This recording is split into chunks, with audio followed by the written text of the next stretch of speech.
Islam Media Network waan jedhu banaa jira fuuldura kanatti. Inshallah. Kan ammoo inshallah yoo Rabbi nu gargaare rakkoo hawaasa Islaamaa hunda walitti qabnee achirratti isinii dhiyeessuuf miidhaa dararaa biyyoota aalama kana keessaa hawaasa Islaamaa irratti ta'aa oolu hundumaa simbiraan ga'uuf gama yuutuubaatiin gama televiziyoona adda addaatiin inshallah gaaf tokko yoo Rabbi jedhe kan ammoo irratti kufee ka'ee numan gadi dhaabaa intiroo Islam Media Network jedhu qopheesseen jira. Islam Media Networkiin hin dhaabatamoo hin dhaabatu. Dhaabachuu qabamoo dhaabachuu hin qabu. Isinis yaada keessan komentii jalatti nuu keessu jechuudha hawaasa keenya. Maaliif Islam Media Network jechuun miidiyaa hawaasa Islaamaa gadi dhaabbataa tokko akka ummata Islaamaa guutuutti gadi dhaabbachuu qabna. Eeyyeen hawwiin kan kiyya inshallah fuulduratti adeemsi gama kiyyaa akkuma obboleessi keenya amma nuu himaa ture. Duraanis akka beektan bakka hundatti Quraana Rabbii ol ka'uudha. Quraanni Rabbii kabajamuudha. Halkanitti guyyaatti. Sana booda hoo inshallah obboleessi kamtiyyuu kabajamuudha. Obboleettiin kamtus kabajamuudha. Kun obboleettii kooti jedhee ofitti butee kun obboleettii koo miti jedhee achi fageessuu hin danda'u. Islaamummaanis kana nu ajaju. Islaamummaa keessatti ilmi namaa kabajni isaa wal qixa.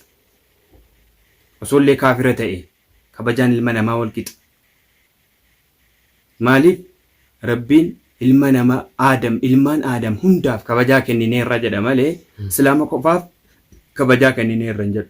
Haasawwan dubbadhee darbee keessatti waa'ee amantii biraa kabajuu irratti Rabbitu ilmaan Aadam hunduma keessaniyyuu dhugumatti isin kabajneerra kabaja isinii kennineerra jedha. Kanaaf hoore ilmaan Aadam kun immoo dhaluma namaa addunyaa kanarra jiru guutuudha.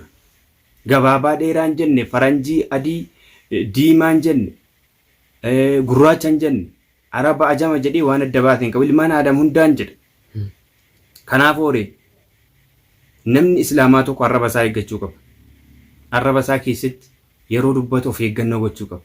Waa xiqqeessuu irraa of qusachuu qaba. Waa tuffachuu irraa of qusachuu qaba. Waa sobuu irraas of eeggachuu qaba. Yoollee jechuudha waan tokkotti dandeettii kan hin qabne ta'e inshallah yoo Rabbi na gargaare wanti akkasii kun hin ta'a jedhee yoo dubbate irra gaarii ta'a. Maaliif yookaan wanti sun ni milkaa'a itti gammadama. Yookaan immoo namni waan sana heegee dhaba waan ta'eef yoo Rabbi jedheen keessa inshallah jechuun keessa jiraachuu qaba. Kun adeemsa yookaan immoo tartiiba Islaamarraa fakkaatudha. Waan gaarii waan babbareedaa waan ija namaa mararu yoo argite waan keessa kee booji'u yoo argite maashaallah alayk nama hojii isaarra jiru isaa hojjetataa jiru isaa dafqaa jiru yoo itti raqxee Rabbi si haa gargaaru Rabbi si haa jabeessu Rabbi si faana haa ta'u jettee jecha gaariidhaan isa gammachiistee bira darbuun waan gaariidha. Waan immoo miidhagee bareedee uffatee sitti dhufe tokko yoo argites maashaallah alayk jettee bira darbuun waan gammachiisaa waan akkasuma nama sanaafillee waan jechuudha miidhagina dabalu. Siif immoo Rabbi biratti waan kabajaa sii kennudha. Osoma nama ta'uu baatee waan miidhagaa waan lubbu qabeessa ta'u waan takamii mana bareedaa sargi waan lubbuu qabu sargi waan lubbuu hin qabne sargi waanuma gaarii haa ta'u maashaallah alayk jettee bira darbuun barbaachisaadha. Maaliif Islaamni bakka hundatti iyyuu waliif gammaduun argannaa waliitiif gammaduun waan gaarii waliif hawwuun kabaja jaalala walii qabaachuun waan Rabbi biratti filatamaadha. Kanaafuu akkuma Muhammad jedhaa ture Muhammad haasasaa keessatti maal jedhe? Yoo Rabbi na gargaare haga Rabbi na gargaareen miskiinota biraan dhaabbadhaa jedha. Rakkattoota biraan dhaabbadhaa jedha. Adeemsa kiyya keessatti ani yeroo dheeraa maal hojjetaa ture? Gama sooshaal miidiyaa feesbuukaa fa'iin namoonni hedduun na beeku. Hojiin kiyya maalidha? Haadholii rakkatan. Haadholii mana hin qabneef manni akka ijaaramu. Wanta lallabaa ture waggaa dheeraaf. Namoota uffannaa uffatanillee dhabanii daaraniif uffanni akka bitamu. Namoota uffata halkanillee hin qabneef nama isaaniif degoo ta'u hin qabne bira akka dhaabbatamu. Namoota waan nyaatan dhugan hin qabneef gargaarsi akka godhamu.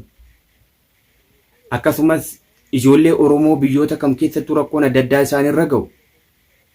Rakkoon sun isaan tokko taanee gamtaadhaan bakka jirru wal waamnee rakkoo sana irratti hirmaannee xiqqoo qabnurraa kennannee lubbuu namaa baraaruu waan taate Rabbi biratti khairii guddaa namaaf qabdi. Akkasitti walitti finnee tokko taanee rakkoo keessaa ilmaan Oromoo baasuu, girraa keessaa ilmaan Oromoo baasuu, lubbuu kamiyyuu yoo aara galfachiifte Rabbitu siif immoo boqonnaa sii kenna. Rabbitu siif immoo kabajaa sii kenna. Lubbuun sunis immoo deebitee du'aa isii gooti. Boruu Rabbiin immoo kanaan qabee lubbuu kan kee aara galfachiisuu danda'a. Kanaafuu namni lubbuu tokko akka jiraattu taasise akka nama lubbuu hunda jiraachiseeti. Man qatala nafsi attaa man qatala kullu nafsi, man hayaata nafsi attaa man hayaata kullu nafsi kan jedhu hadiisa. Namni lubbuu tokko ajjeesee akka nama lubbuu hunda ajjeeseeti. Akkanatti isaaf galmaa'ufti. Namni lubbuu tokko jiraachise immoo akka nama lubbuu alamarra jirtu kana hundaa jiraachiseeti kan jedhu hadiisa. Kanaafuu nurra maaltu barbaachisa ree? Bakka lubbuun namaa rakkattutti, bakka roorroon adda addaa namatti jabaatutti. Egaa ni beektu tokko lamadhee maali isinitti hima? Rakkoo gama biraa yoo osoo hin taane siirii wajjin wallaansoo qabuun hin jira bakka hedduutti.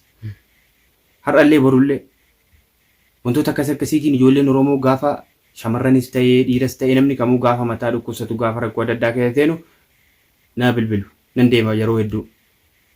Dhaqeetan waan Rabbi na beeksise irraa itti qaraa.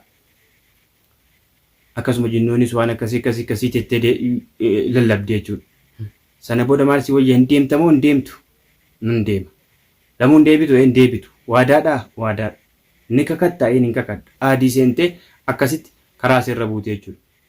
Hin dandeessu bara waa'ee quraanaa waa'ee quraanaa amma fakkeenyaaf yeroo hedduu amma fakkeenyaaf viidiyoo hojiiwwan duraanii hedduu hordofaa turte miti warroonni siirii godhan hedduun hin jiru.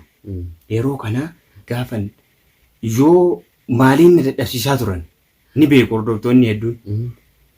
Gaafa dhiyaatanu waan qilleensa siin fudhachiifne tokko jira. Qilleensa sana gaafa jarri gadi dhiisanu daaraa wayiiti wanti sun dhukkee wayii fakkaataa siiriidha wantichi. Qilleensa sana gadi dhiisanii ennaan bismillah jedhee illee dubbachuu hin danda'u. Qilleensa fudhachuu hin danda'u waan ta'eef na guba wanti sun. Akkan hin dubbanne na godha. Gama biraatiin nan danda'an. Siirii meeqa jijjiiranii narratti waa meeqa godhanii cabsee dhuman wallaansoo ittiin qabaa ture. Karaan jirri ittiin na injifachuu barbaadan maalidha? Qilleensa sana gadhiisanii ennaan anatu fudhatee waa dubbachuu hin danda'u. Quraana qara'uu hin danda'u. Maqaa Rabbii zikirii jechuun danda'u. Maqaa Rabbii waammachuu akka hin dadhabu na godhanii yaalii baay'een irratti godhaa turan. Garuu yoon dursee sana dursee yeroo gaaddidduun koo akkasumatti miirri kan koo kun yeroo of shakkitu maqaa Rabbii kana deddeebi'ee yoo waame hayaatul kursii kana yoon qara'adhee achumaan iyyuu bakkuma jiran iyyuu fiigaa nu baqatu. Hordoftoonni hedduun ni beeku. Quraana Rabbiin danda'an injifachuu hin danda'an. Hordoftoonni yeroo hedduu quba na qabu jechuudha. Gaafanii bismillah jedhu faa yoon iyyiteedhuma olii gadi fiigdi bakka jirtu. Namni kamiyyuu Abdallaan irra deddeebi'ee maaliin na himataa ture. Maaliin na hima gurbaa isa mataa goofaree isa quraanaan kafnu godhe. Namni gaafa akkasitti na laalu mageen quraana beekaa hidheellee guyyaa tokko yaadu. Digale quraanumarra laalee iyyuu quraana beeka hin jedhanu. Sammuutti qabatee jiraa miti. Akkas ilaalee murteessuu hin danda'u namni. Maaliif namni kun barumsa kan kee kana nama sitti dhiyaatee si beeku yookaan si argeetu beeka malee akkanatti abaloo kun akkanaa itti murteessuun hin barbaachisu si galee. Dhugaadha.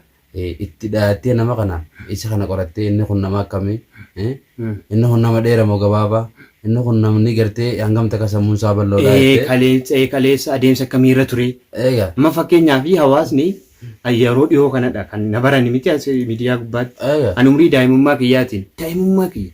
Har'a quraana xumuruun kiyya waggoota 15 olidha.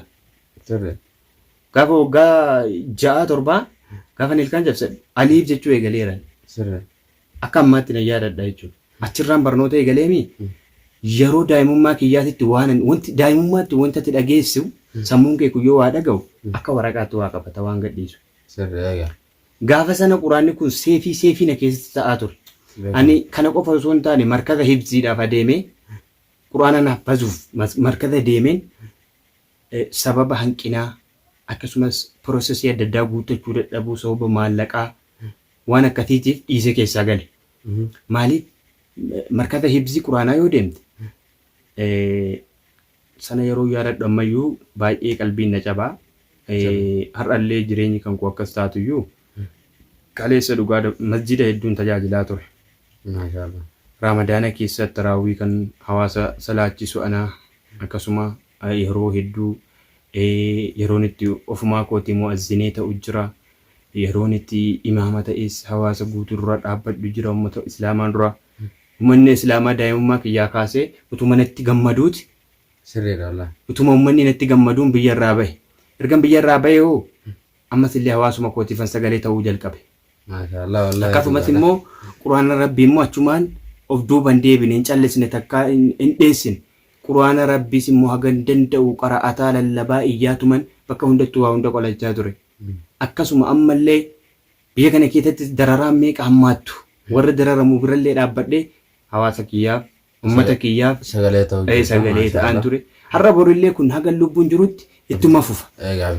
Inshaallah yeroo gabaabduu keessatti immoo yoo rabbiin naa mijeessee jedhee istuudiyoo tokko gad dhaabbadhee akkasumas maaliif namni tokko yoo wal jajjabeessee gartee hamilee walitti godhee waan kamuu gartee irra ga'a akkuma gartee xixiqqoon 50 nama tokkotti baadhaa jaan ammoo nama 50 faayidaadha jechuudha. Akkasitti inshaallah warra gartee waliin deemu rabbi nu haa godhu. Inshaallah. Kanaan egaa yoo rabbi jedhe fuuldura kanatti maaltu jira beektu Islaam Miidiyaa Niitwoork waan jedhu banaa jira fuuldura kanatti. Inshaallah. Kana immoo inshaallah yoo rabbi nu gargaaree rakkoo hawaasa islaamaa hunda walitti qabnee achirratti isinii dhiyeessuuf miidhaa dararaa biyyoota aalama kana keessaa hawaasa islaamaa irratti ta'aa oolu hundumaa simbiraan ga'uuf gama yuutuubaatiin gama televiziyoona adda addaatiin inshaallah gaaf tokko yoo rabbi jedhe kan ammoo irratti kufee ka'ee numan gadi dhaabaa intiroo Islaam Miidiyaa Niitwoork jedhu qopheesseen jira. Islaam Miidiyaa Niitwoorkiin hin dhaabatamoo hin dhaabatu. Dhaabachuu qabamoo dhaabachuu hin qabu. Isinis yaada keessan komentii jalatti nuu geessu jechuudha hawaasa keenya. Maaliif Islaam Miidiyaa Niitwoork jechuun miidiyaa hawaasa islaamaa gadi dhaabbataa tokko akka uummata islaamaa guutuutti gadi dhaabbachuu qabna. Yuutuuba dhuunfaa irrattis hawaasa islaamaan gargaaraa ture waan ta'eef qaamaanis hawaasa islaamaan gargaaraa ture waan ta'eef hawaasa Oromoolee gargaaraan ture waan ta'eef miidiyaa hawaasa Oromoo irra har'allee miidiyaan inni irratti hojjetaa jiru hin jira waan ta'eef gara fuulduraatti immoo kan hawaasa islaamaa barattoota isaa guyyaa guyyaadhaan gammachiisu intervi'uu godhu bilbila adda addaatiin keessummoota hedduu keessummeessuu danda'u inshaallah yoo rabbi na gargaare gaaf tokko gadiin dhaaban siniin jedha. Haga sagantaa birootiin walitti deebinutti hordoftoota keenya isin kabajna isin jaalannaa akkasuma obboleessa keenya Mahammad haga lubbuun jirtanutti akka guduunfattan amaanaan isinitti kenna. Yoo namni kun anaa rakkoo keessa jirullee kan rakkootti seenu ta'e akka bira dhaabbattan akka gargaartan akkasumas immoo anis yoonni rakkootti seene biran jira rakkoo isaa irraa nafu waan ta'eef innis immoo anarraa hin hafu waan ta'eef akkasitti waadaa waan walii gallee jirruuf du'aa keessanii nu bira dhaabbadhaa galatoomaa ulfaadhaa isiniin jenna.